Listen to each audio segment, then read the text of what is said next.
Muy buenos días, estimados amigos de Caminemos Juntos. Este es el espacio de CAF, un camino de desenvolvimiento espiritual. Los invitamos que nos acompañen a caminar juntos a través de la vida espiritual.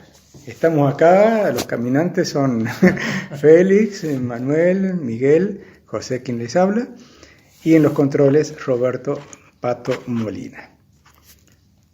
Bien, hecha la presentación, vamos a arrancar con el tema. Hoy tenemos un título para este bloque que se llama Labor Mental. Es el trabajo que hace el alma, el individuo, en realidad todo el mundo tenemos un trabajo mental, pero cuando uno pone cierta atención en cómo son sus pensamientos o la calidad de esos pensamientos, ve que hay mucho trabajo por hacer. Bueno, ahí está el tema, labor mental. Tenemos que nosotros partimos de la base que todo en el mundo es energía, ¿no es cierto? Energía transformada en material, en materia como nosotros, pero de todos modos somos energía. Y los pensamientos y los sentimientos también son energía. Entonces, cuando nosotros emitimos un pensamiento, esa energía llega con el carácter con que nosotros la enviamos, sea positiva o sea negativa. Entonces, la necesidad de aprender a pensar bien en todo momento crea unas condiciones favorables tanto para mí como para aquel a quien está dirigida. Por ejemplo, si yo inicio una obra con pensamientos de ira o de malestar o de reacción, generalmente los resultados de la obra no son los mejores. Entonces, cuando nosotros iniciamos una labor, cuando nosotros tenemos que hablar con nuestros hijos, por ejemplo, de un tema muy especial, cuando tenemos que hablar con nuestro jefe sobre algo que nos preocupa, lo mejor de todo es tener un pensamiento positivo. Por eso muchas veces cuando estamos reunidos yo digo, pensemos en positivo, porque de esa manera vamos a ver el lado positivo de las cosas. Siempre el lado positivo tiene su opuesto, que es el lado negativo. Pero cuando uno aprende a hablar a pensar en positivo en todo momento, prácticamente el par de opuestos va desapareciendo. Sí, es una tarea muy interesante. A mí me gustan los ejemplos. A veces vemos algunas personas que uno dice, todo les sale bien. Uno los ve siempre con energía, solucionan las cosas con sensatez. Quizás no son muy rápidos, o quizás sí, según la persona, pero lo que hace lo va haciendo bien.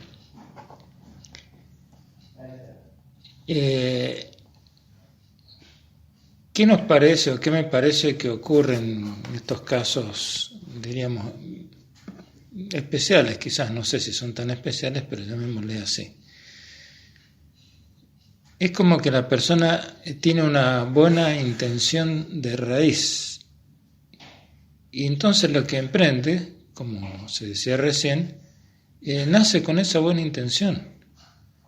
Puede ser que cometa errores, como todos cometemos errores, a todos nos pasan cosas, todos tenemos inconvenientes, pero uno ve que hasta en esos momentos la manera de resolverlo hace que le vaya bien. Aprende de lo que pasó, quizás aprende a tomarlo con buen humor, y todo eso va formando una corriente de pensamiento, una corriente de emoción, una corriente energética, como se decía recién, que es buena, que es sana, y conduce a la persona por el mejor camino posible. Por eso decimos, no quiere decir que no va a cometer errores, que no van a pasar cosas, pero ahí nomás toma la rienda del asunto, busca la mejor salida, consulta, se mueve y poco a poco las cosas van marchando. Entonces, una idea sana, un pensamiento sano, es, digamos, la raíz, yo diría, de la buena intención, nace de lo más íntimo son esas personas que aparentemente son cándidas, son inocentes, y no es que no se den cuenta de las cosas, no es que no sepan que hay un lado que no es tan lindo, pero le dan fuerza a lo que ayuda, a lo que acompaña, a lo que hace bien a él y a todos. Sí, así es, a él y a todos, porque como se decía también hace un ratito, que uno puede emitir un pensamiento negativo dirigido a una persona y puede hacer daño simplemente con el pensamiento. Pero a mí me parece que también uno mismo se hace daño. Si uno tiene un sentir negativo, pensamientos negativos, está sulfurado, hasta con calor rojo, se está haciendo daño a sí mismo, porque la energía está dentro del cuerpo de uno. Había unos estudios hace tiempo que leímos, debe haber muchos estudios, que relacionaban la actividad espiritual o el nivel espiritual con las enfermedades. Si bien es casi imposible, creo, así vivir sin enfermedad ninguna, sí se puede pensar que muchas enfermedades pueden ser causa, lo pongo como pueden, no sé asegurarlo, no puedo asegurarlo, pero pueden ser causa de muchos comportamientos propios. Enfermedades de órganos, porque las células que están en nuestro organismo están recibiendo el impacto instantáneo de la energía que le estamos transmitiendo. Si bien tampoco es posible, creo, tener todos, absolutamente el 100% de los pensamientos positivos, sí podemos hacer la práctica de bañar con energía positiva nuestro cuerpo, nuestro alrededor, nuestro mundo, las personas conocidas y las desconocidas también. Es como que una energía, ya sea de oración, de intención, un pensamiento noble, un sentimiento noble, hace que esa vibración nos ayude a nosotros mismos a sentirnos bien y a veces a que se expanda hacia otras almas y hacia otras cosas del universo que también entran en armonía quizás con esa energía positiva. Nosotros podemos relacionar el pensamiento positivo también con aquellos pensamientos egoístas o malsanos.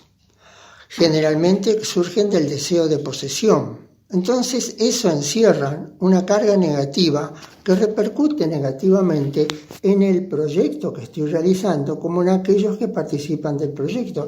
Y todo depende de mí. Entonces la calidad de la obra que yo haga o la calidad del día que yo tenga va a depender de la forma en que mi mente está orientada positivamente hacia todo el quehacer diario. Nuestro desenvolvimiento, en realidad, decían unos apuntes, se van perfeccionando a través de emitir un pensamiento de amor y después emitir otro pensamiento de amor y después emitir otro y luego otro y luego otro a través de los días, a través de las semanas, a través de los meses, hasta que realmente pensemos positivamente en todo momento. Eso produce un cambio en nosotros y en los demás. Creo que hay un poema, me parece, de Mario Benedetti, que no recuerdo en este momento exactamente cómo es, pero es algo así como que cuando uno se levanta, se despierta en el día, puede decidir cómo va a vivir ese día y toma las mismas cosas que va nombrando de un lado y del otro. Es decir, puedo estar enojado, me siento mal porque está lloviendo, o puedo agradecer porque las plantas están siendo regadas. El mismo hecho. Es decir, puedo sentirme mal porque tengo mucho trabajo, o puedo agradecer precisamente por tener trabajo, sabiendo que hay tantas personas que no tienen trabajo. Y así va enumerando muchas cosas. Me pareció fantástico, me vino ahora a la memoria porque es el mismo hecho, es decir, es como que está en manos de uno decidir a cada momento. Y cuando se genera una onda positiva, como se decía recién, facilita, es decir, yo diría se genera como una inercia buena, sana, que es más fácil llevar las cosas. No es que no vamos a tener que hacer el esfuerzo, no es que nos va a resultar todo fácil, pero nos va a resultar al menos pesado. Hay como otra orientación de nuestra fuerza, de nuestra energía, de nuestras cosas. Y voy a agregar algo que me parece importante con respecto a todo esto. Y es que las personas que piensan bien, que habitualmente son bien intencionadas, están protegidas. Esa misma forma de ser y de vivir es como una protección especial que ellas tienen.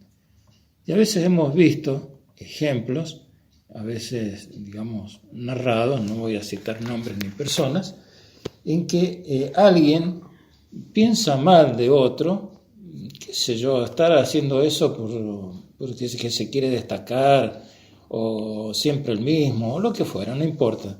Un pensamiento no sano, no bueno hacia el otro. Y que el que pensó eso, le pasa algo instantáneamente. Si está trabajando con un cuchillo se lastima, hay una cosa colgada en el techo y se le cae en la cabeza, lo he visto. Entonces, dejémoslo ahí. Yo creo que pensar bien, además de ser bueno para todos, es una protección para la persona. Y la persona no lo hace para estar protegida. Ella es como es. O ha generado eso y no con un interés. Es natural para ella. Tal cual. Ahora yo estaba pensando otra cosa, otro aspecto, porque una vez me hicieron una pregunta. ¿Qué pasa si la persona nos ha hecho un daño grave? Si es deshonesta, si nos ha estafado, si ha engañado o ha hecho algo realmente doloroso para nosotros o para alguien. ¿Qué es pensar bien? ¿Lo hizo con buena intención? ¿Lo hizo sanamente? ¿Podemos ser ingenuos en esos casos? Yo creo que no. En esos casos extremos, donde hay maldad que podamos recibir, el pensamiento, la labor mental, mejor dicho, es saber ubicar las cosas en su casilla, en su lugar, en su ámbito. No quiere decir que nosotros tengamos que tener un pensamiento negativo y constantemente, porque pasa eso en el ser humano, que ante una reacción uno sigue con el pensamiento negativo muchas veces y reiteradamente, y cada vez que recordamos el hecho, otra vez vuelve a aparecer el mismo pensamiento y el mismo sentimiento y sube la presión. Pero hay que tener las cosas también en su lugar, no ser ingenuos, dije yo, no ser así idealistas solamente, sino que poner las cosas donde deben ser. Una vez, por ejemplo, si tuvimos nosotros un empleado que nos llevaba las cosas, nos robaba, teníamos que ser francos con él. Teníamos que ser francos con él y decirle, mire, esto ha pasado. ¿Es cierto? ¿Lo han visto? ¿Tenemos pruebas? Entonces uno trabaja sobre lo seguro. Y la labor mental, cuando se busca una justicia realmente con el amor, me parece que ayuda tanto también a uno mismo como a la otra persona, porque le marca los límites, cómo tiene que crecer, cómo tiene que convivir con los otros seres humanos. Y esto no solamente es labor mental de pensamientos buenos, sino de responsabilidad con uno, con la empresa, con las otras personas. Bien, además, cuando la persona es corregida, digámoslo así, con amor, tiene de dónde tomarse para comenzar un cambio en sí mismo. Un ejemplo. Que no es lo mismo ser criticado y otras cosas más que son mucho más duras y más tristes, sentenciado, ¿no es cierto?, juzgado para siempre y nunca más, y eso mata al otro también, por más que no se haya portado bien. cuando eso decía José, se hace con amor, con firmeza, pero con amor, la persona tiene de dónde tomarse para comenzar a corregir. Yo voy a dar un ejemplo práctico de qué es lo que nos sucede y ustedes presten atención a lo que les suceden a ustedes. Por ejemplo, ustedes están esperando que su esposo llegue del trabajo, pero pasa la hora y no llega, pasa la hora y no llega, pasa la hora y no llega. ¿Qué es lo primero que piensan? Díganme qué es lo primero que piensan. Que tuvo un accidente, que debe estar en la policía, que debe estar internado en un hospital. Es decir, primero nosotros pensamos en lo negativo. Cuando veo que viene mi hijo de la escuela y evita encontrarse conmigo, estoy pensando, alguna fechoría hizo. Entonces, siempre pienso en lo negativo, y en una de esas no tiene nada que ver con eso. Pero nosotros, así como podemos pensar positivamente, podemos generar negativamente con nuestro pensamiento, como decía Félix, que lo que no queremos que se realice, se realice. Porque generalmente lo estamos alimentando. Claro, así es. Bueno, es como el chico que va en bicicleta, ¿no es cierto? Está aprendiendo a andar en bicicleta y ve una piedra y tanto se concentra en la piedra que termina agarrándola y se cae. Bueno, a veces con nuestro proceder, nuestra energía, a veces nos pasa eso. Y justamente hacemos que suceda aquello que queríamos evitar. Entonces, quizás poder enfrentar algo que nos resulta negativo, en lugar de guerrear con eso, creo que habría que fortalecer la parte opuesta. Es decir, si me doy cuenta que tengo un acto que es egoísta, no autocensurarme y no llorar todo el día por lo egoísta que soy, sino comenzar a hacer cosas que son buenas para los demás, que son un poco más generosas. Y eso fortalece el otro aspecto. Sí, así es. A veces pasa, yo creo que lo he comentado alguna vez, que hay acciones externas a uno mismo que son las que ayudan a salir de los pensamientos o sentimientos negativos. A veces si uno tuvo un ofuscamiento, un momento así álgido con alguien, capaz que no es fácil que uno mismo salga así por propia voluntad instantáneamente de esa situación, de ese estado. A veces pasa que necesitamos la ayuda de otra persona para estar, incluso a veces hasta de una lectura o de una música o de una obra teatral, no sé, o del arte, que hacen que nuestros sentimientos cambien a veces como instantáneamente, ¿no? Se transformen en algo distinto. Quizás uno tenga que conocerse también a sí mismo para saber qué tipo de cosas puede resolver solo, cambiar solo, transformar solo, y cuáles aquellas que necesita también un poco de la ayuda ajena.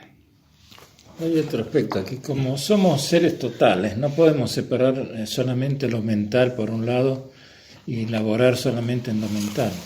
Somos un cuerpo, somos un alma, somos espirituales, es todo uno. La división se hace solamente para poder hablar mejor, pero algunas veces la actividad física, una actividad sana, quizás la práctica de un deporte o simplemente correr alrededor de la casa o de la manzana donde está instalada nuestra casa, nos ayuda a cambiar la órbita de los pensamientos. Algunas veces es como que se bloqueara la emoción en aspectos que para nosotros no son buenos, y es nada más como que falta actividad física. Uno se mueve un poco, hace un poco de ejercicios, y eso es como que empieza a diluirse. Y parece ser que algunos estudios un tanto recientes nos demuestran que la ejercitación física ayuda a tener una mente sana. No sé si tan actual es eso, quizás Hipócrates ya lo decía. Sí. Nos comentaba un compañero hace un cierto tiempo que por ahí, por supuesto, surgían discusiones con la esposa. y él es bastante colérico. Entonces, cuando eso sucedía, poco a poco él aprendió a tener control. Entonces salía de la casa y daba 2 o 3 vueltas corriendo alrededor de la manzana. Hasta que se le pasara. Hasta que se le pasara. Cuando volvía, le pedía a ella si podían conversar de nuevo sobre el tema. Pero ya era en otro nivel y en otras condiciones. Esa es una solución, porque a veces pasa que justamente que gente que no es extrovertida o no resulta fácil no resulta expresarse. claro expresarse y compartir, acercarse a una persona, comunicarse con otra persona, empieza a guardarse las cosas adentro.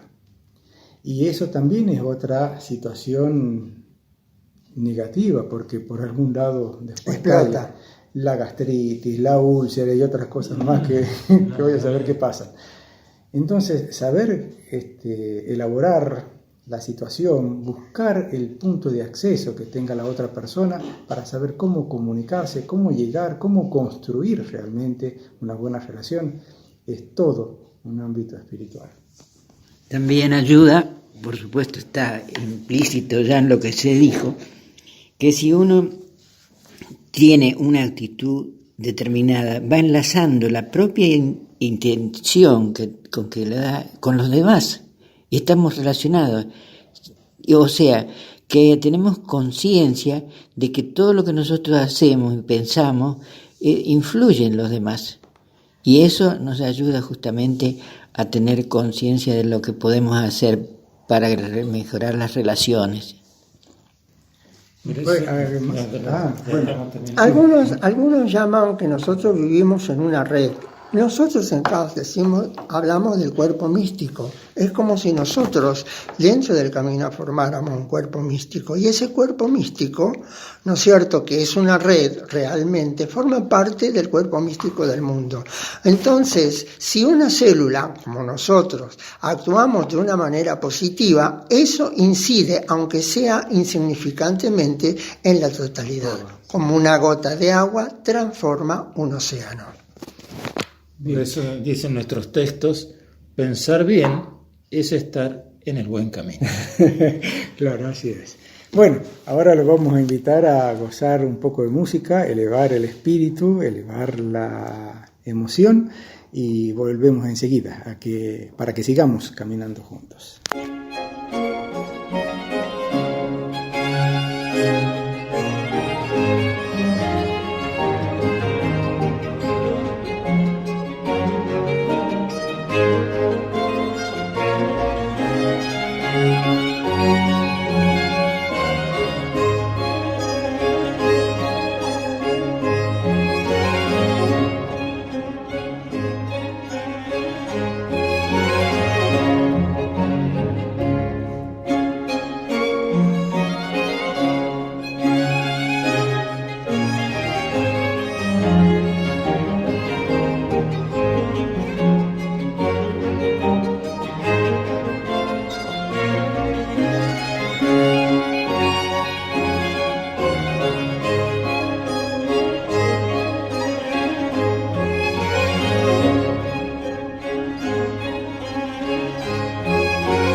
compositor italiano Arcangelo Corelli, hemos escuchado el tercer movimiento del concierto en re mayor opus 6. Este compositor, Arcangelo Corelli, nació en Italia, en la provincia de Rávena, en 1653. Eso quiere decir que nace en pleno periodo barroco. Tiene una formación muy sólida musicalmente, como violinista y como compositor, puesto que sus padres pertenecían a una de las familias más importantes de la ciudad y pudieron darle una educación bien acabada. Arcangelo Corelli es considerado como uno de los más grandes precursores de la sonata preclásica y el representante quizás más destacado, por excelencia, de lo que se denomina el concerto grosso. Esto es una forma musical que el compositor presenta a la orquesta en contraposición con unos concertinos, instrumentos que van dialogando entre unos y otros, haciendo un arte en ese diálogo y desarrollando toda la composición musical a través de eso. Arcangelo Corelli falleció en 1713, siendo enterrado en el panteón de la iglesia de Santa María ad Mártires, el panteón de Roma. La música de Corelli ejerció también una gran influencia en los compositores alemanes, especialmente en Bach y en Händel. Repetimos entonces, escuchamos el tercer movimiento del concierto número opus 6 de Arcangelo Corelli. Estamos en el programa Caminemos Juntos, un espacio de CAF, un camino de desenvolvimiento espiritual. Para escuchar en vivo a través de internet, poner en la barra de direcciones fm-medio-flash.com, todo con minúscula. Hacer clic donde dice en vivo. Para escuchar en diferido, poner en el buscador CAF Caminemos Juntos. Luego hacer clic en la solapa donde dice videos. Para informarse sobre el camino en la web, www.caf.org, o bien el correo para nosotros, los integrantes de la radio, infocaf@gmail.com. Los teléfonos, el fijo de la radio 03546 420 007 o bien el 15 53 81 09 o 15 53 81 12. Bien, estamos en el programa Caminemos Juntos. Este es el espacio de CAF, un camino de desenvolvimiento espiritual. Otra vez estamos en la parte de las entrevistas y ahora tenemos un contacto con un señor que está en Buenos Aires en este momento. Estamos comunicados a través de la pantalla de Zoom y es Pablo Fracchia, es escultor. Así que nos vamos a dedicar ahora en este programa un poco al arte plástico. Buen día, señor Pablo, ¿cómo le va? Buen día, ¿cómo está usted? Muy lindo, muy bien, muy contento de poder entablar contacto con un artista. En realidad hacía mucho tiempo que queríamos hacerlo y nunca podíamos contactar. Sí, hace varios años que teníamos su nombre en la lista. Desde que entrevistamos a su señora, ¿no? Sí, bueno, claro, a su señora la entrevistamos porque es maestra de la escuela Waldorf. Y sabemos que usted estuvo en la escuela Waldorf en la infancia y eso quizás formó también su aptitud artística. ¿Nos puede contar un poquito a ver cómo fue ese proceso en la infancia? Sí, puedo empezar un poco antes, cuando yo dibujo, digamos, desde muy chico, ¿no? Desde muy chico ya tenía esa posibilidad en mi casa de dibujar. Había mucho material artístico, muchos libros de arte, muchas imágenes a disposición. Como que ese tema desde mi infancia estuvo muy presente. Y en la escuela Waldorf, que yo entré a los 9 años, desde los 9, digamos, hasta que terminé la primaria, creo que fueron 4 años. Aprendí lo que aprenden todos en la escuela primaria, pero a través del arte. O sea, aprendí a tocar la flauta, aprendí a artes del movimiento y trabajar con el modelado en arcilla. Sí. Ahora, me quedó una preguntita un poquito antes. Cuando uno, como chico, agarra los lápices y el dibujo, ¿eso fue espontáneo también? ¿O es que hubo también una ayuda de parte de su familia para que se dedicara a esa actividad?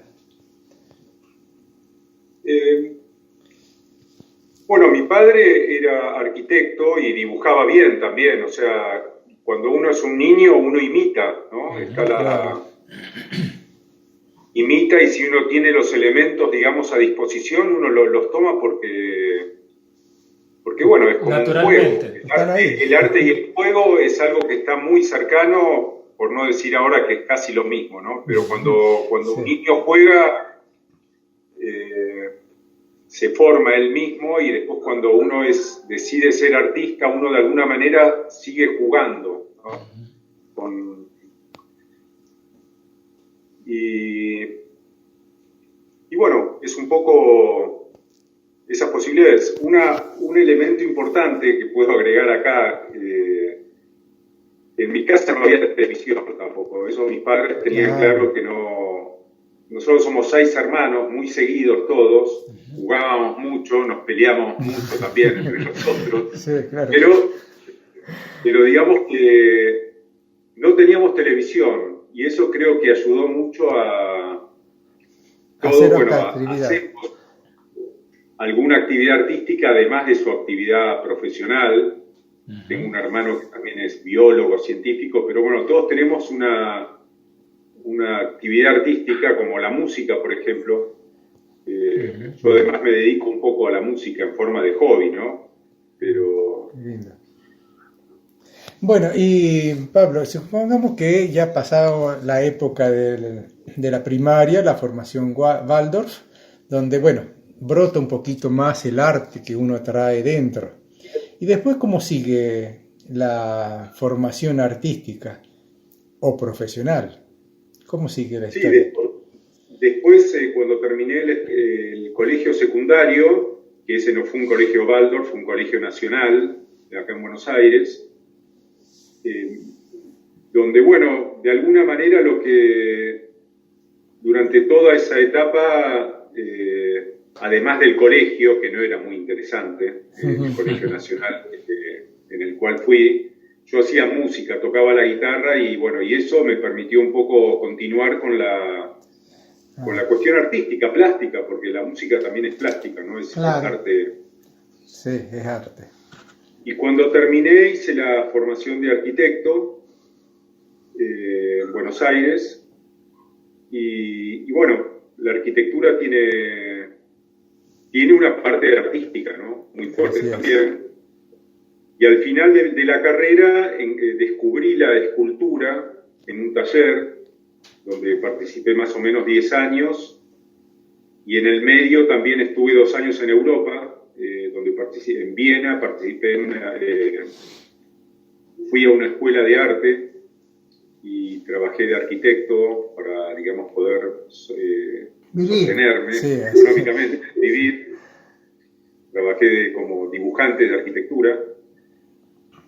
Y bueno, y tuve la experiencia ahí de 2 años en Europa también de ver mucho arte, ¿no? Visité varias ciudades y sus museos y las obras de arte clásicas, digamos, y modernas. ¿Y eso en qué año habrá sido, más o menos? Eso fue entre el 90 y el 93. Bueno, y ahí estaban las dos profesiones paralelas, simultáneas. Por un lado, el trabajo como arquitecto, que si bien artístico y todo, era un medio de vida. Y por otro lado, la actividad artística como escultor. Todo iba paralelo, hasta que en algún momento uno tiene que decidirse, ¿no? Sobre una. ¿Cómo fue eso? ¿Cómo fue esa esa ocasión? Hace más o menos casi 20 años que tomé esa decisión, dejé la arquitectura y bueno, me dediqué a la escultura, hice muchos años de docencia, también fui docente en una escuela Waldorf, acá en Buenos Aires, con los chicos del secundario, yo les enseñaba arte.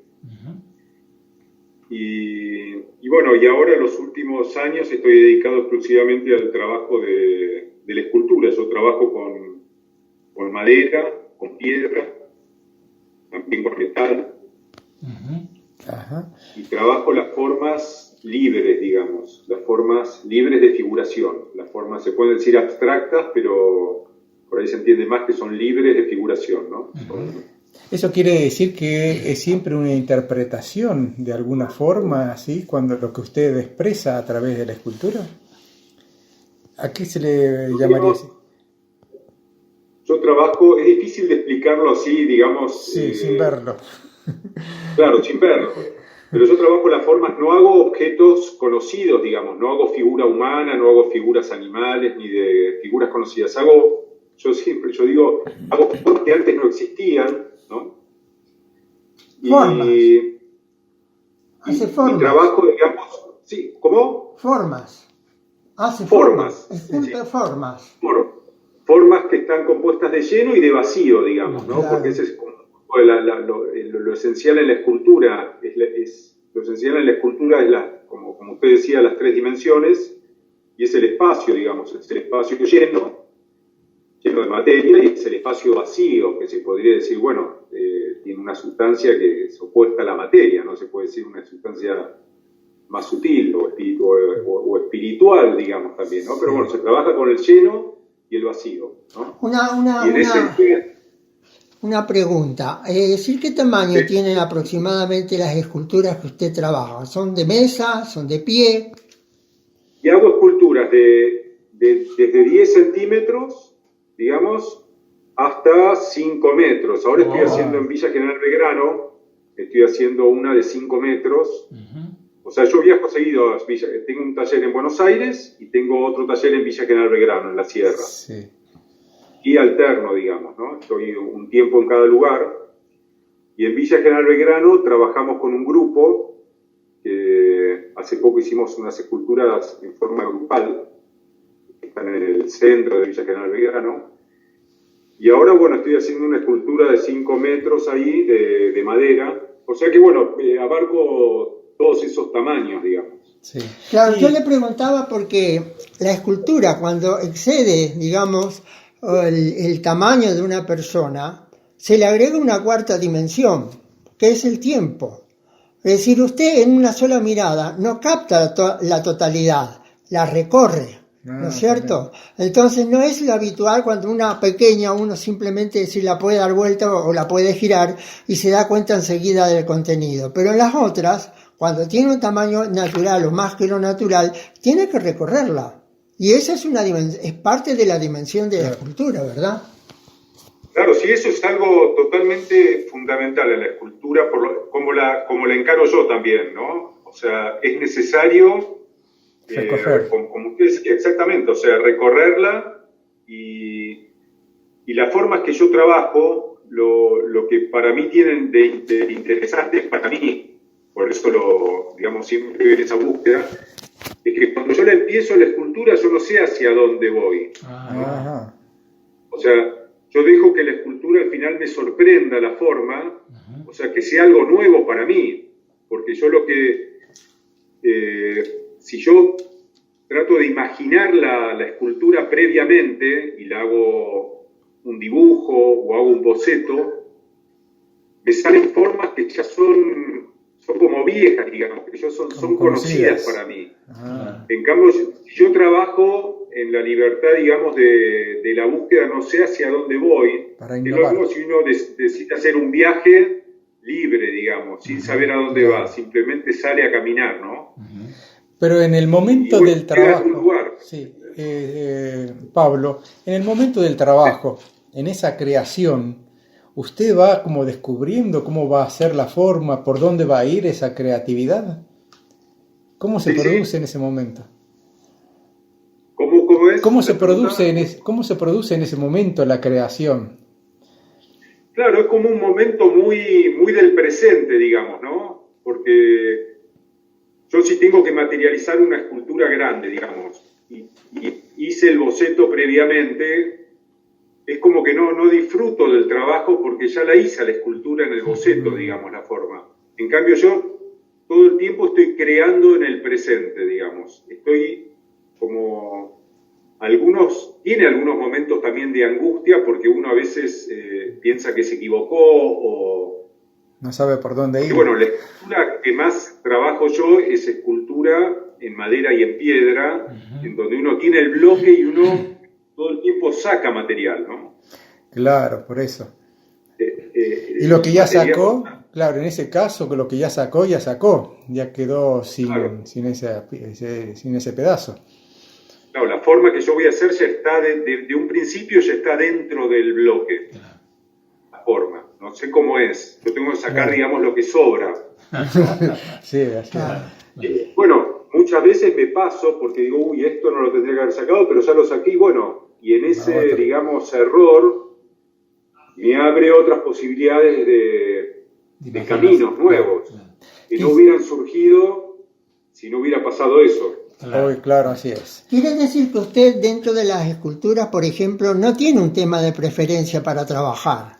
Digamos que es más espontáneo en eso. Sí, soy espontáneo, pero sí, tengo, después de tantos años de trabajo, tengo como un universo interior de las formas más o menos que quiero hacer, pero después en cuanto al trabajo concreto, ya sea con madera o con piedra, bueno, estoy ahí en un punto de libertad, digamos, ¿no? Claro. Donde estoy abierto a que salga y esperando que salga algo nuevo. Claro. ¿No? Nuevo para mí, digamos. Sí, ¿no? sí, sí. Por ejemplo, el otro día conversábamos acá con nuestro grupo acerca de la libertad y de las distintas representaciones a lo largo de la historia que han habido de la libertad, ¿no es cierto? En la Estatua de la Libertad, en medallas, en gorros frigios, digamos, en monedas, etc. Pero no hemos encontrado ninguna representación adecuada, diríamos, de la responsabilidad. ¿Usted se animaría a hacer una representación escultórica de la responsabilidad? Como estamos hablando de lo abstracto. Es un desafío lo que le está haciendo. Sí, muy difícil, porque es como decía antes, yo muchas veces trabajé un tema, digamos, como si fuera Claro, ese, a eso me refería. A eso me porque refería. muchas veces, claro, para un concurso o para un encuentro de escultores, un simposio, se plantea un tema para los escultores. Claro.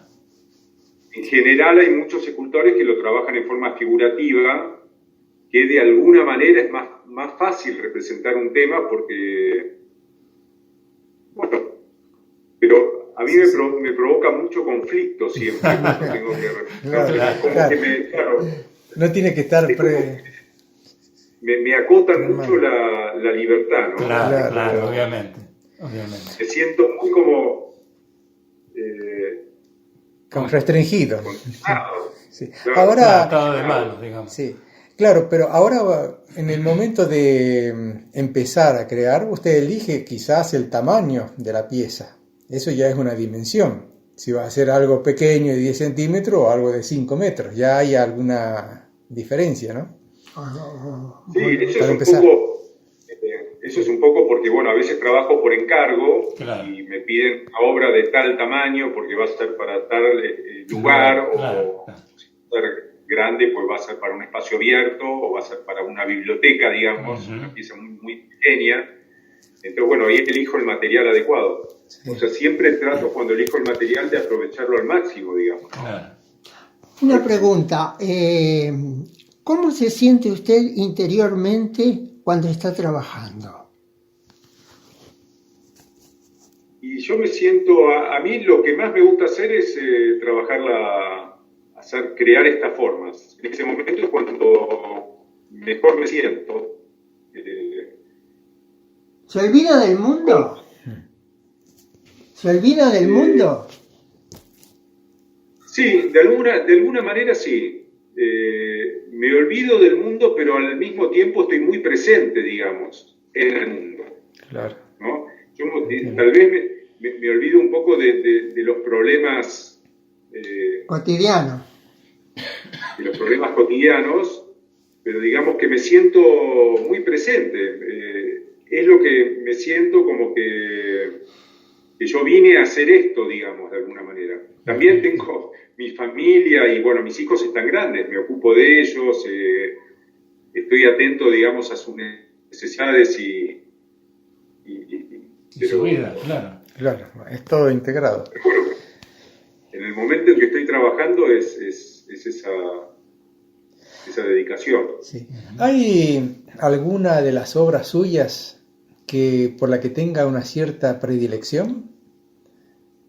De lo ya creado, de lo que ya hubo así en la historia, ¿hay alguna que le haya gustado más? Que le dijo, bueno, esto salió mejor, esto tiene un acabado... Sí, no sé si una, yo a veces digo como todas las obras que hice, que son más o menos, no sé, tengo así un registro deben ser unas 700 obras más o menos, ¿no? Que habré hecho, de todos los tamaños. Sí. Pero, digamos, por momentos me gusta una, por momentos me gusta otra, o partes de una y partes de otra. Son como partes de una gran obra también. Claro. Es una obra, por otro lado, que va dejando sus hijos, pero está inconclusa también, porque está en constante proceso. Yo lo que tengo también es muchas, reciclé obras, o sea, obras antiguas mías, ya no las podía, o no me gustaban, o me parecía que estaban incompletas y las trabajaba otra vez, ¿no? Les daba una nueva oportunidad. Claro. Yo digo las reciclo, pero bueno, vuelven a recrearse. Tuve obras que se rompieron por alguna razón, se cayó y bueno, tuve un par de obras que se cayeron que ya se habían vendido. Me dijeron, pasó esto con la obra y bueno, yo me la llevé y le cambié la forma. Porque les digo a las personas que están son formas que están en proceso también, ¿no? Claro, se recrean. Que se congelaron en ese momento la forma, pero que pudo haber seguido el trabajo, el proceso de forma. Claro. De alguna manera uno lo detiene en un momento por alguna cuestión, por alguna circunstancia, que uno dice, bueno, ya está, acá la dejo, acá está bien, tiene su armonía, tiene su concretitud, no sé cómo decirlo, pero de golpe se rompió una parte y bueno, y eso es como una posibilidad de otro camino, ¿no? De otro desarrollo. Digamos que es como una muerte que permite un nuevo nacimiento. También, sí, también se puede ver así. Sí. Pablo, ¿usted tiene discípulos? ¿Tiene algún hijo que también tenga inclinaciones como usted? Tengo mi hijo mayor, es un excelente dibujante y puede pintar con acuarela muy bien también y se dedica a hacer instrumentos musicales. Y después tengo mi hija del medio, es maestra de música también. Sí, todos, digamos, están ahí, bueno, están en la etapa también de búsqueda, ¿no? Claro. Mi hijo menor es muy buen músico. Músicos. Bien. Usted mencionó hace un ratito que tenía unas 700 obras hechas, entre toda la producción, digamos así, que en la trayectoria. ¿Dónde se encuentran? ¿Dónde están desperdigadas, digamos? ¿Dónde están esas obras? ¿Por dónde han estado?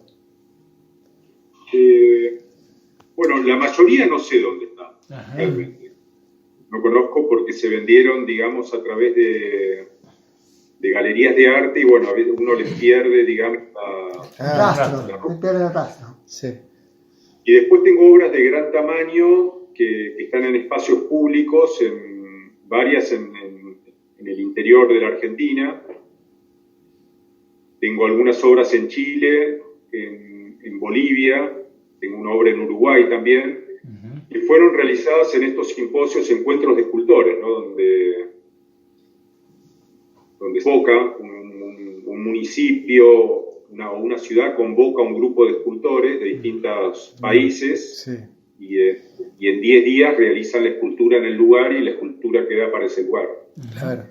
¿Nos puede decir alguna acá cerca en Argentina? A ver dónde podríamos apreciarla. Y acá, bueno, yo organicé un simposio en el 2015 en Villa General Belgrano. Fuimos 14 escultores, o sea, tenemos ahí 14 esculturas. Yo hice una que está frente al Salón del Bicentenario, Ajá. en Villa General Belgrano. Es una escultura en mármol, de mármol blanco-gris de la Sierra Chica de Córdoba, Sí. que hay de la Sierra Chica nuestra, digamos. Sí, ahí. Calamuchita. Y después, a continuación de esa, hay 2 esculturas muy altas de 5 metros, hechas con 2 árboles que tuvieron que sacar. Una tiene además un agregado de metal, y esas las hicimos en grupo, con un grupo esto que contaba hoy más temprano, que Sí. somos 6 escultores, 5 de Villa General Belgrano y un escultor de Santa Rosa de Calamuchita. Me intriga saber cómo trabajan en grupo una escultura, porque viene alguien y hace una parte y después usted va y se encuentra con esa parte que usted no la había pensado. Entonces tiene que repensar Sí. qué le está sugiriendo lo que él o los otros hicieron. ¿Es así? Sí, es un gran desafío. Es un Claro. gran desafío. Yo lo hice, tuve como 5 o 6 experiencias, digamos, de trabajo grupal en obras. Y bueno, es un trabajo donde uno tiene que aprender a ceder y dialogar, digamos, con los otros, pero sí, es un trabajo En que, equipo. bueno, lleva un proceso de ponerse de acuerdo y de compartir. Claro que sí. Interesante, ¿eh? Muy interesante. Como trabajo de grupo y de equipo. Sí. Hicimos una con otro grupo que tengo acá en Buenos Aires, que somos 7, y hicimos una escultura en Uruguay con metal, y tardamos, creo que 4 años la fuimos haciendo. Una escultura que tiene 3 metros por 3 metros más o menos, y bueno, cada tanto viajábamos y durante 3-4 días trabajábamos en esa obra, y bueno, ahora está terminada. Claro.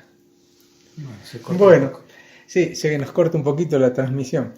Pero bueno, nosotros queríamos hacer resaltar todo lo que es el valor artístico, la dedicación que tiene también Pablo Fracchia, y bueno, y familiarizarnos un poquito más con toda la vida de un escultor. Así que le estamos muy agradecidos, señor Pablo, por todo este contacto, esta entrevista. Sí, a mí me da la impresión que el escultor, al mismo tiempo que trabaja una obra, se va trabajando a sí mismo, ¿no? Es como ir formándose a través de lo que va haciendo. No sé, es una impresión que me da a través de lo que usted nos ha contado, ¿no? Sí, seguramente es así. Es así, uno se va Moldeando. trabajando. Sí. Y uno tiene la esperanza que la obra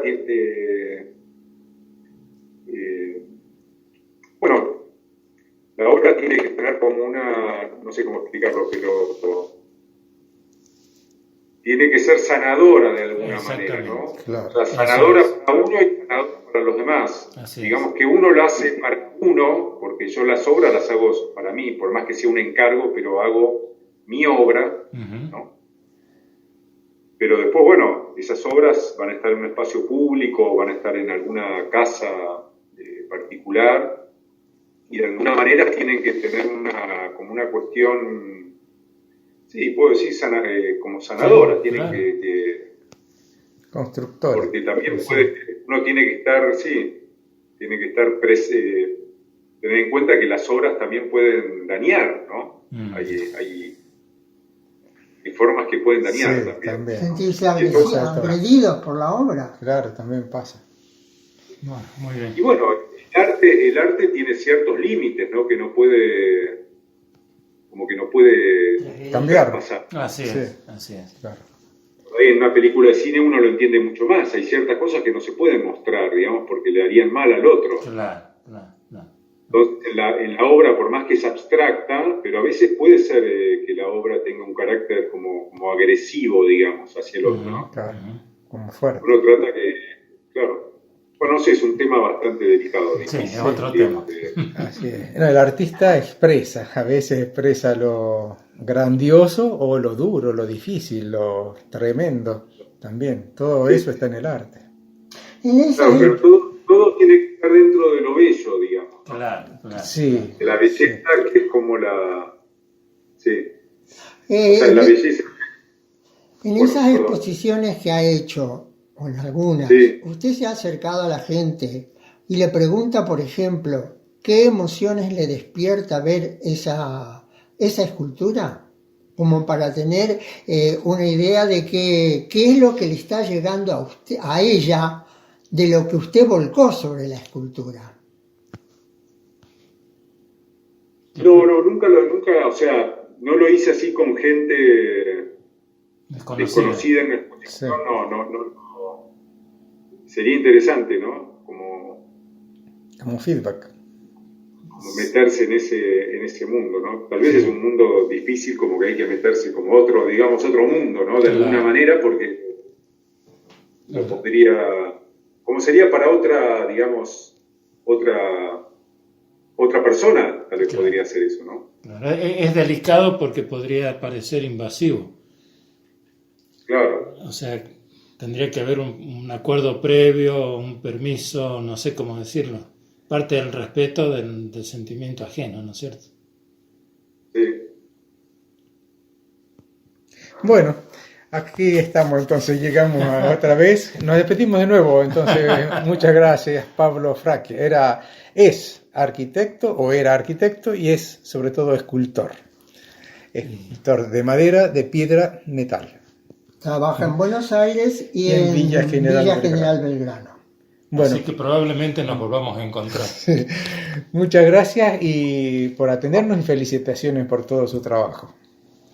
Muy bien, cuando quieran, o sea, yo tengo mi taller ahí en la sierra, cerca del centro de Villa General Belgrano, así que si alguna vez quieren que yo esté ahí y quieren conocer el taller, son bienvenidos. Con Bueno, mucho ¿Cómo gusto, no? Con claro muchas que sí, gracias. con mucho gusto. Gracias entonces. Gracias. muchísimas gracias, un abrazo.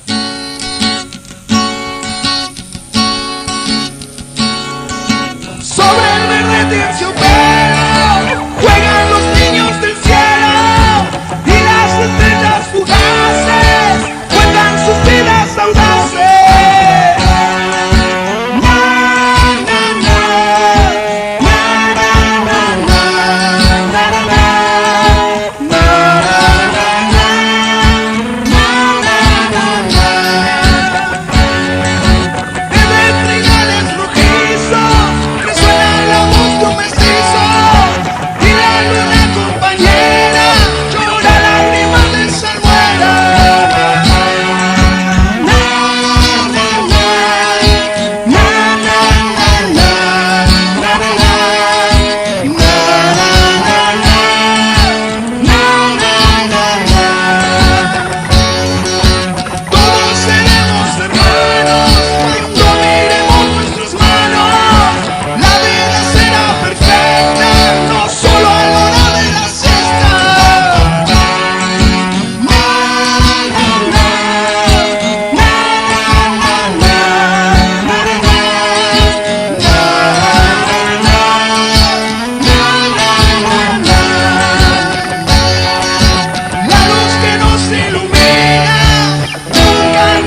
primera canción escuchada lleva el título de Niños del Cielo y pertenece a un miembro de CAF que vive en Villa Constitución, el músico Jorge Omar Rivera. Nos cuenta él mismo que esta composición fue hecha en un momento de profunda depresión en el que se sentía muy sensibilizado con la vida, y sacar esa composición hacia afuera fue como una expresión de su estado y como un alivio también. Cuenta que la música es para él como una tabla de salvación siempre, y que siente que cantar es como orar, y que la buena música es como una de las cosas que más profundo llegan a nuestro corazón. Así que gracias a Jorge Omar Rivera, que nos pasó este tema, pudimos escuchar Niños del Cielo. Hola, ¿sabías que volvió Vuelos CAF? En un espacio de encuentro, diálogo y libertad. Bienvenidos. ¿A dónde? www.lapropuestaradio.com. Todos los miércoles de 21 a 22 horas, hora argentina. Sí, en vivo. Podés poner en YouTube LPR Streaming o si no, Vuelos CAF Conciencia de Radio y los verás en directo. Sí, totalmente renovados. El señor Alberto Cagiao, miembro de CAF, nos envía una sentida poesía colaborando con este programa que recita él mismo. Quemando la vida. No es tormenta, es el humo que se eleva desafiante, otorgándose derechos, destruyendo humedales. ¿Cómo cuesta comprender que este mundo que habitamos corresponde por igual al total de los humanos? Los carpinchos, nutrias, patos, los nidales de los teros, lo que se arrastra y las plantas, todo lo arrasa el fuego. Hay emergencia en el mundo por el desastre ambiental, pero acá todo se puede, parece que nos da igual.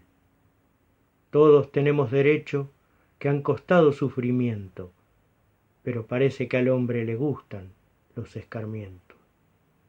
Las acciones suben, bajan en el mundo del mercado, pero si hay daño ecológico, se lo mira de costado. Y así andamos y así vamos a lo largo de la historia. Cada cual hace su juego y se anula la memoria. Pero nada escapa a la vida, de eso ya ha dado muestras. Sus leyes no la manejan las intenciones siniestras. Equilibrio y armonía no siempre llegan con flores. Parece ser que se aprende después de muchos dolores. Por favor, paremos de destruir por los niños, los ancianos y por todo lo que existe en el país que habitamos. Todavía estamos a tiempo, si al corazón escuchamos. Seguimos en el programa Caminemos Juntos, un espacio de CAF, un camino del desenvolvimiento espiritual. Vamos a hablar de un personaje histórico, de un personaje que no digamos que creó una religión, pero sí creó las condiciones de una forma particular de religión, estando en China y pasando al Japón. Es decir, llegamos que era el fundador del Zen en Japón. Y estamos hablando de Dogen. Dogen nació en el año 1200 en Uji, cerca de Kioto. Su muerte también fue en Kioto, en ese año 1253. Pertenecía a una familia de posición acomodada en una época en que el estado del país era bastante crítica e inestable. Él quedó huérfano, primero por parte del padre a los 6 años y creo que a los 8 quedó huérfano de la madre, entonces lo adopta un tío, pero como también estaba en buena posición le dan la educación que corresponde. Quiere decir que él estaba muy bien educado, pero a los 13 años él decide escalar el monte Yei, cerca de Kioto, donde existe un monasterio de centro de estudios bíblicos y se inicia en la escuela Tendai. Es decir, son los primeros toques con los precedentes del budismo. Hay que aclarar, quizás muchos no conocemos, que Kioto es en Japón. Él es originario de Japón, en el año 1200, para que nos ubiquemos también en la fecha.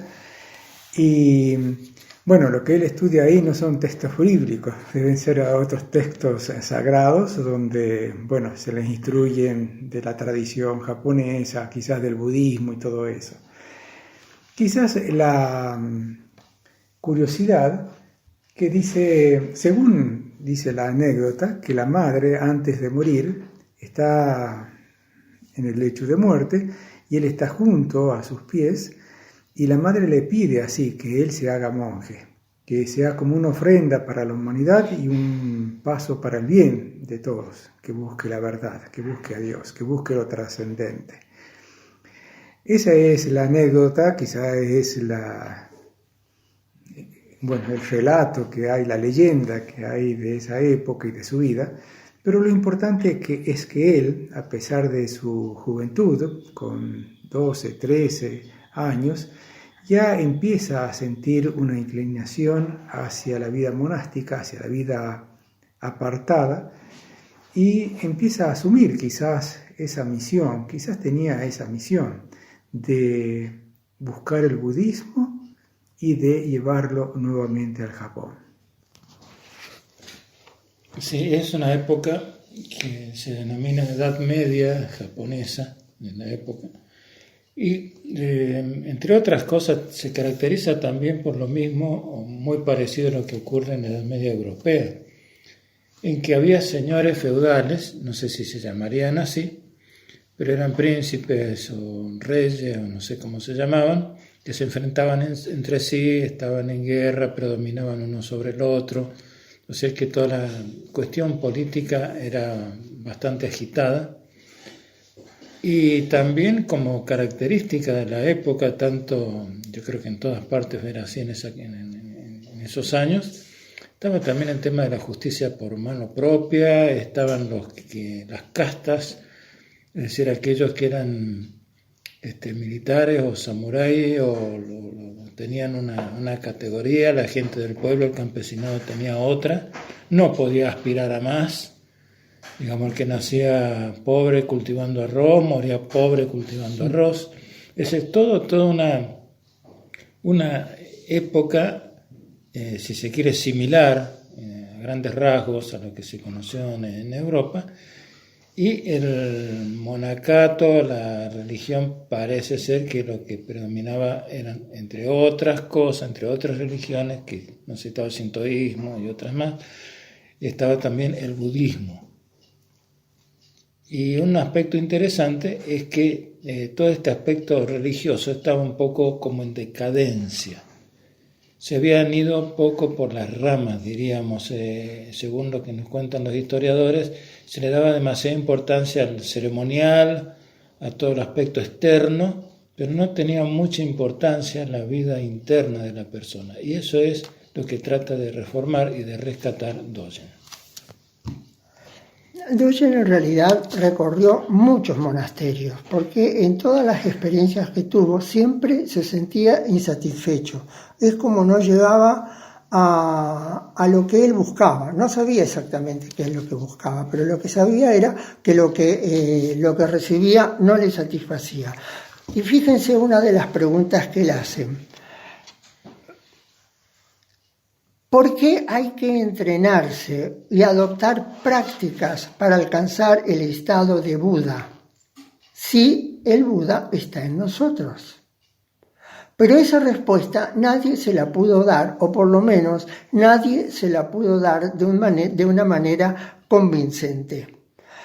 A partir del recorrido por esas escuelas, él encuentra el Zen y lo practica con profundidad, ¿no es cierto? Y a través de eso se va desenvolviendo y llegando a través de sus viajes hasta la China.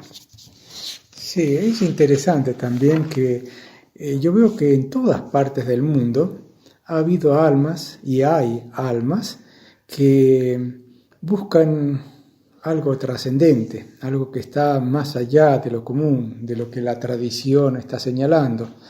Entonces, es como que ven un poquito más allá de las cosas comunes y buscan eso. Esa es la característica que yo observo también en Dogen. Ese estado de la época, de la lucha de poderes, de reinos, donde también la espiritualidad está un poco decaída en los monasterios, en los lamasterios también. En ese mundo aparece él. Parece como que todas las circunstancias no facilitan su desenvolvimiento, como que no ayudan a que él haga crecer su vocación. Sin embargo, parece que aquellas personas que tienen ese ímpetu, esa vocación, esa misión, lo llevan a cabo. Él, en el año 1223, y aquí hay una fecha que le ponen los historiadores con precisión, el 22 de febrero de 1223, él deja el Japón y va a China. Tenía 23 años. Dijimos que había nacido en 1200. 1223 deja el monasterio buscando otra respuesta, buscando una profundidad más genuina, más pura del budismo o de la religión o del conocimiento que sea, y lo hace en China. Va a estar solamente un año en China, creo que año o un poco más, pero con eso se da cuenta de cuáles son las características de lo que él tiene que reconstruir o llevar como genuino, como mensaje genuino del Buda al Japón. Sí, él se encuentra apenas llegado al Japón, antes de desembarcar, tiene la suerte, diríamos, de encontrarse con un monje que le da algunas respuestas que lo dejan un tanto desconcertado. Es una persona que tiene unos 70 años, una edad muy avanzada para la época, en donde él lo invita a pasar la noche en el barco para conversar con él, para imbuirse del espíritu espiritual, monástico que él intuye en esa persona, por su forma de ver, por el aspecto general que él tiene, por su proceder, le queda impactado. Pero este hombre le dice que él tiene que trabajar, que no puede quedarse con él durante la noche, tiene que ir a cocinar, si no los demás no van a comer. ¿Cómo es eso? Dice, con la edad que tú tienes te dedicas a una tarea tan pesada, cocinar para muchos y todo lo demás. Y dice que yo no puedo cargar a otros con la tarea que me corresponde a mí. Para mí es un honor la tarea que tengo. Entonces eso a él le pica tan profundo que accede en algún momento a la invitación que este mismo monje le ha hecho, que es el cocinero, pero no por eso menos sabio, y que lo lleva con el maestro que dirige ese monasterio, donde se dedica por completo a la técnica de meditación que él después va a llevar al Japón. Yo quisiera invitarlos primero a hacer una pausa, así disfrutamos un poquito de la música y continuamos después de la música caminando juntos.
tema escuchado es Flores de Sakura japonesa. Esto quiere decir flores de los cerezos japoneses, escrito para koto, instrumentos de percusión, flauta y también como acompañamiento recursos electrónicos. Las flores de Sakura suelen tener un significado simbólico en la cultura del Japón, donde adoptan múltiples significados. Las imágenes de los pétalos de estas flores, caídos en masa al principio de la primavera, especialmente en abril, simboliza la belleza de la naturaleza y la fugacidad de la vida humana. En Japón, los árboles de cerezo son denominados sakura y las recepciones solemnes, conocidas como hanami, generalmente son excursiones en donde las personas se juntan para reflexionar sobre la naturaleza efímera de la vida y la mortalidad. Esta música del Japón quiere transmitir esa delicadeza de la caída de las flores. Seguimos entonces con la vida de Dogen, de lo que estábamos hablando anteriormente. Él, respecto a la anécdota que cuenta Félix, quedó muy impresionado por la respuesta del anciano, porque en él encontró muchísima sabiduría y encontró un poco, como lo que él pensó, la síntesis de lo que es el budismo.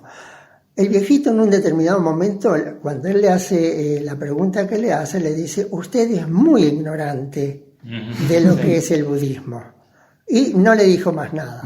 Entonces él, al cabo de un tiempo, él va al templo de este monje en 1225, que es el templo Yoho, y que está sobre el monte de Tendo. En el curso de una conversación le pregunta: ¿cuál es el sentido de la letra? ¿De qué manera debemos leer los sutras? Y la respuesta es 1, 2, 3, 4, 5. Respondió el viejo monje. Y Dogen volvió a preguntar: ¿cómo hacer para estudiar el budismo verdadero? En ninguna parte la vía es disimulada. Dogen insistió: ¿cómo hacer para estudiar los sutras, el budismo verdadero? Y la respuesta fue 1, 2, 3, 4. Él llega como conclusión a que lo que importa es el trabajo, la práctica corporal y todos los actos de la vida. Quizá ahí el monje le está enseñando también que 1, 2, 3, 4, 5 tiene un orden para seguir trabajando, para seguir progresando, para seguir en cada escalón. No todo de golpe. No todo de golpe. Hay una parte quería comentarles que hay una película hecha sobre la vida de Dogen. Se escribe Dogen.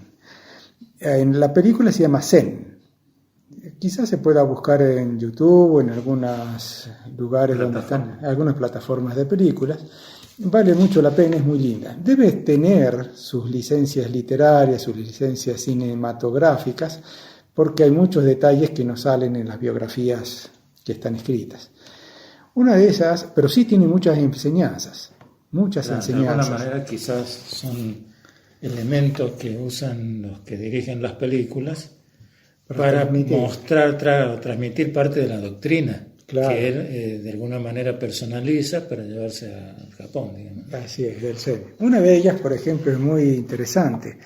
Él está ante un rey, una persona de autoridad, una persona que tiene mucho poder y que tiene muchos sueños y fantasmas que lo están persiguiendo. Hay gente que la ha matado, Era un guerrero. Claro, presionado, ha sobrepasado. Y él le es sincero, franco, y le dice por qué pasan esas cosas. Entonces el rey, el poderoso, lo considera un insolente. Entonces le dice: prepárate a morir. Y el otro se pone agachado, pone acá su cabeza en posición de meditación. En la posición de meditación, para que le corten la cabeza de un sablazo.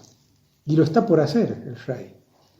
Y dice: estoy preparado para la muerte porque es todo lo que hice durante toda la vida. Es linda esa escena porque es algo que esa preparación hace que cada momento puede ser el último o puede ser el principio. No importa el tiempo, importa la entrega y la verdad. Es tanta la entrega en la escena esa que tiene Dogen que este rey poderoso está a punto de descargar el sablazo y se detiene. Lo tira a un lago, al lado de un río estaba todo esto, y bueno, cambia toda la actitud, la disposición que tiene con él. A partir de ahí, es decir, él pierde, digamos, toda la persecución que él tenía, que no lo dejaban dormir, no lo dejaban vivir. Por eso lo habían llevado ahí para que los ayudara. El se estaba volviendo loco. Exactamente. Luego, sí.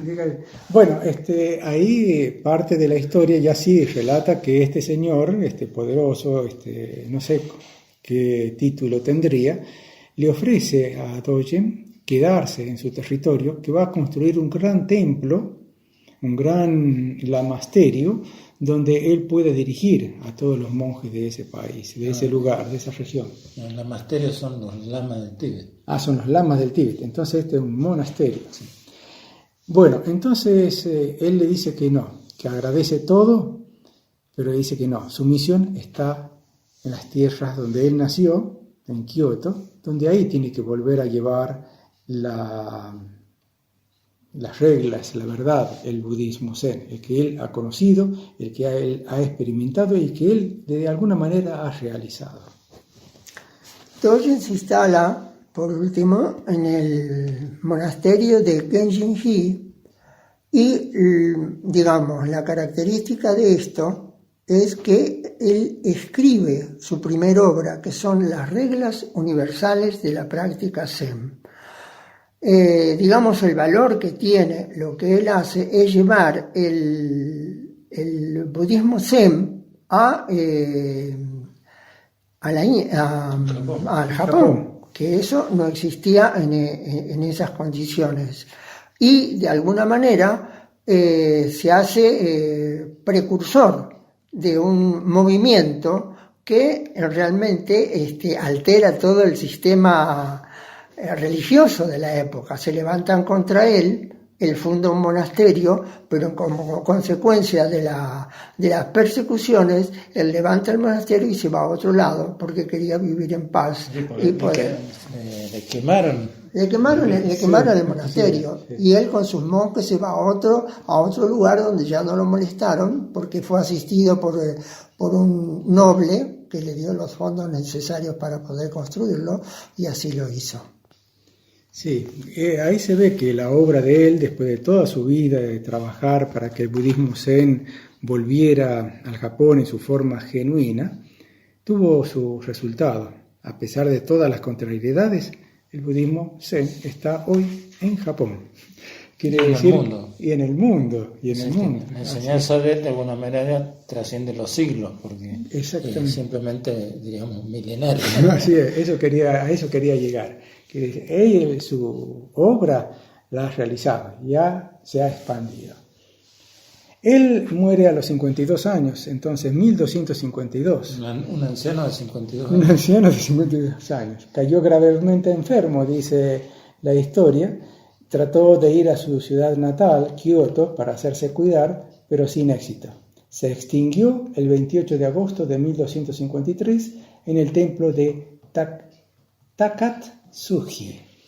La película lo muestra como que él pasa al Mahasamadhi, como se dice, pasa al gran nirvana en meditación, en estado de meditación. Él antes de eso, estando todavía en el templo de Koshōji, comienza la redacción de una obra que es monumental, que se llama El tesoro del ojo de la verdadera ley, que son 95 capítulos que contienen la esencia de su visión filosófica y religiosa. Hay un detalle más anecdótico, tal vez, que no recuerdo exactamente, figura en la película y quizás sea histórico, es un dato histórico, porque creo que él abre la posibilidad de que existan monjas del budismo zen, Sí. que me parece que hasta ese momento no eran estaba esa consideradas. posibilidad. Sí. Y él abre esa puerta, ¿no? Bien, esto es una reseña de la vida también de otra persona que se dedicó a la espiritualidad y ha construido en nuestro mundo, no solamente en el Japón, en todo nuestro mundo, un aporte más, un grano más hacia ese estado espiritual que, bueno, como seres humanos tenemos que alcanzar. Bueno, hasta aquí llegamos, nosotros nos despedimos. Los invitamos para el próximo domingo, desde las 9 horas, para que sigamos caminando juntos a través de toda la vida espiritual y la vida misma. Muchas gracias por acompañarnos.